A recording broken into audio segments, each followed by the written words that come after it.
Scholastic Audio presents Dragon Girls, Book 11, Zoe, the Beach Dragon, by Maddy Mara, read by Shannon Tyo. "It's great in here," it called to the others. "Even better than the sand." With that, all the hatchlings leapt from Zoe's back and into the water. Soon, they were all splashing about happily. "Come and swim with us, sea dragons," they called. "Another time," Zoe promised. Swimming with baby turtles would be fun. But Zoe also knew there was no time for fun right now. The swelling she'd spotted was rapidly turning into a wave. It was not curving toward the shore like a normal wave. Instead, it was facing the deep water and the horizon. The wrong way. And, just as the gull had said, the wave was crested with fire. It was a very strange sight. A beautiful blue wave tipped with bright red flames instead of white foam. Zoe took a deep breath. It was not going to be easy to ride this thing, but that made it more exciting. "Follow me," Zoe called to her friends. "We can do this, I know it. The main thing is to stay just ahead of where the wave is breaking." Zoe led the way over to the remarkable wave. Fiery drops cascaded down from its edge, sizzling as they hit the water. Expertly, Zoe body surfed within the curl, so that she was just resting on the water. Grace and Sophia did the same, right behind her. "You guys are natural body surfers," Zoe called. "Now, stay calm and use your wings for balance." Zoe had surfed some big waves in her time, but she had never surfed a wave like this. Most waves moved at a steady pace, but this one was fast 1 minute then slow the next. Even stranger, the wave seemed to be twitching. It twisted back and forth, stopping and starting. "I'm not sure how much longer Sophia was cut short. The wave had suddenly shot high into the air. Then the massive wall of water began to shake and twist back and forth.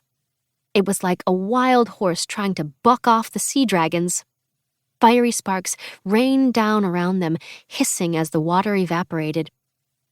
Then the wave crashed, dunking Zoe and her friends into the sea. Zoe had wiped out many times. It was a normal part of surfing. But this was different. Once they were deep underwater, the wave didn't release them like a normal wave would.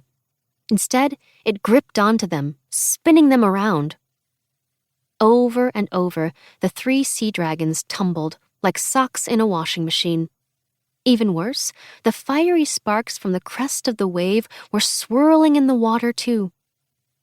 Zoe knew that whenever the fire sparks were nearby, she started to feel confused.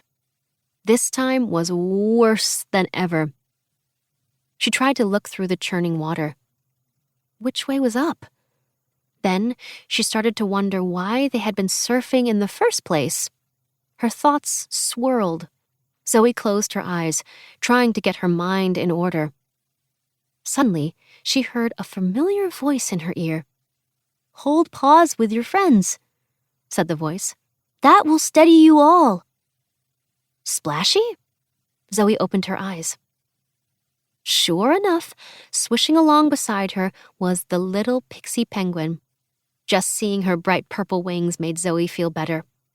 It also made her more determined. Through the churning water, Zoe saw something coral-colored. Sophia! Reaching out, she grabbed hold of Sophia's paw. Instantly, her head felt a bit clearer. Where was Grace?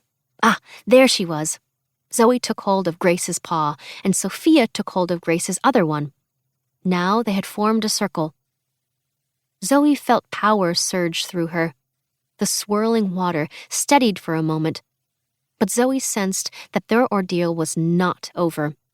A moment later, the water rose once more, carrying them upward. The sea dragons held one another's paws tightly as they broke through the surface and up into the sunlight. They were bobbing between 2 palm tree-covered islands. Zoe had a brief chance to look around, before the wave curled around her and the others again. Zoe clung to her friends with all her might. "Get ready," Zoe warned Grace and Sophia. "I think we're about to go for another ride."